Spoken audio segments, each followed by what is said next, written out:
Setelah lulus pendidikan SMP, pasti kalian akan merasa kebingungan untuk melanjutkan pendidikan ke arah mana. Apakah akan melanjutkan ke pendidikan SMA atau pendidikan SMK? Karena memilih pendidikan lanjutan setelah lulus SMP adalah kesempatan sekali seumur hidup. Tentunya kita tidak ingin salah dalam menentukan pilihan, dan harapannya pilihan kita tersebut sesuai dengan cita-cita kita. Di video pembelajaran bimbingan konseling kali ini, kita akan membahas apa saja sih prospek peminatan dan karir yang ada di pendidikan SMA.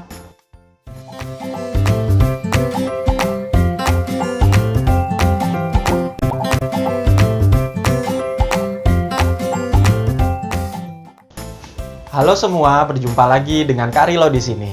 Pada kali ini kita bakal ngebahas seputar kelompok peminatan dan prospek karir yang ada di SMA. Apa kalian tahu ada jurusan apa saja di SMA? Nah, kelompok peminatan yang ada di SMA itu ada 3. Yang pertama, kita akan membahas tentang kelompok peminatan matematika dan sains. Matematika dan sains meliputi mata pelajaran matematika, fisika, kimia, dan biologi. Dengan demikian, penilaian akademik lebih terfokus pada penguasaan konsep-konsep IPA dan keterampilannya dalam melakukan observasi, memahami, atau menemukan konsep-konsep dalam bidang matematika dan sains. Yang kedua, itu ada kelompok peminatan sosial, meliputi pelajaran sejarah, sosiologi, antropologi, geografi, dan ekonomi. Kelompok peminatan ini lebih banyak mempelajari kehidupan sosial serta pengetahuan keterampilan dalam bidang ilmu sosial. Penilaian akademiknya lebih berfokus pada keterampilan sosial seperti memahami sejarah, membuat peta, interaksi sosial, dan adaptif terhadap lingkungan sosial. Kelompok peminatan yang terakhir yaitu kelompok peminatan bahasa, meliputi mata pelajaran bahasa Indonesia, bahasa Inggris, dan berbagai macam bahasa asing. Untuk bahasa asing yang bisa dipilih diantaranya ada bahasa Mandarin, bahasa Jepang, atau bahasa Arab.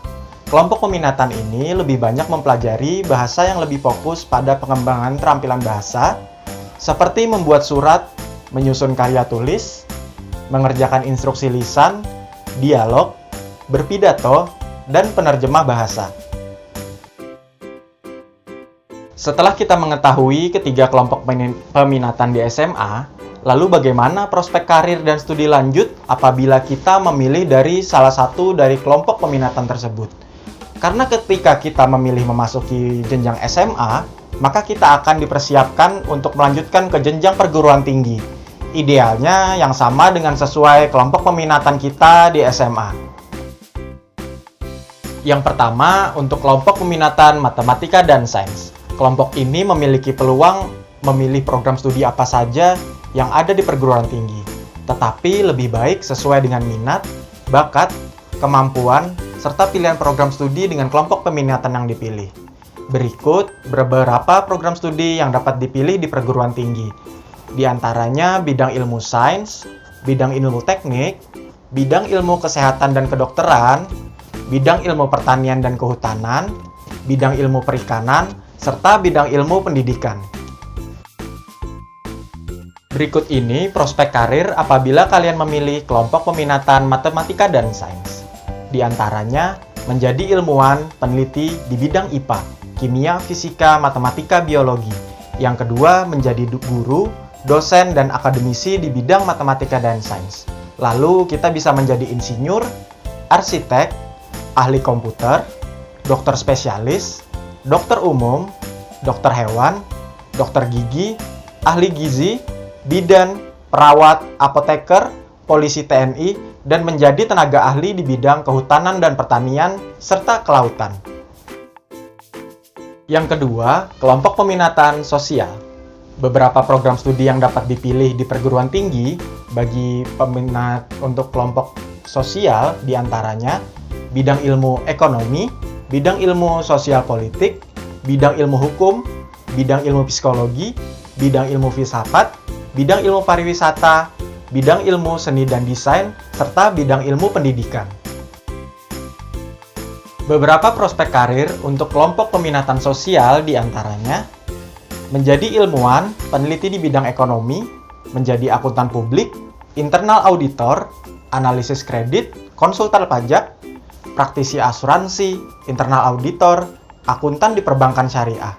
Di bidang hukum, ada konsultan hukum, notaris, pengacara, advokat, dan jaksa. Menjadi psikologi atau pustakawan, lalu di bidang seni menjadi budayawan, seniman, serta pemeran pentas. Lalu kalian bisa juga menjadi pegawai BUMN, BUMD, atau menjadi pegawai bank. Yang terakhir adalah prospek karir studi lanjut pada kelompok peminatan ilmu bahasa dan budaya. Berikut ini beberapa program studi yang dapat dipilih di perguruan tinggi untuk kelompok peminatan ilmu bahasa dan budaya. Di antaranya bidang ilmu bahasa dan sastra, bidang ilmu seni, bidang ilmu sosial dan politik, bidang ilmu hukum, dan bidang ilmu pendidikan. Berikut ini prospek karir untuk kelompok peminatan bahasa. Di antaranya, menjadi peneliti bidang bahasa dan sastra, menjadi guru dan dosen di bidang bahasa dan sastra, menjadi konsultan bahasa dan sastra, ahli bahasa, penerjemah, diplomat, bisa menjadi editor, wartawan, pustakawan, penulis naskah iklan atau skenario, menjadi jurnalis, serta bekerja di bidang media, seperti TV, radio, internet, dan media cetak. Bekerja di bidang pariwisata dan industri kreatif. Menjadi pegawai di instansi pemerintahan seperti Kemenlu, Kemendubes, dan lain-lain. Menjadi agen biro perjalanan wisata, menjadi pengamat budaya, serta menjadi redaktur pada penerbitan media cetak. Jadi itu tadi 3 kelompok peminatan di SMA serta prospek karir ke depannya.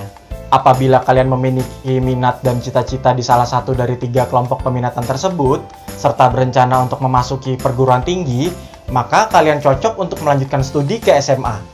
Tetapi apabila kalian masih bingung dalam menentukan pilihan setelah lulus SMP, kalian bisa mengkonsultasikannya dengan guru bimbingan konseling yang ada di sekolah kalian.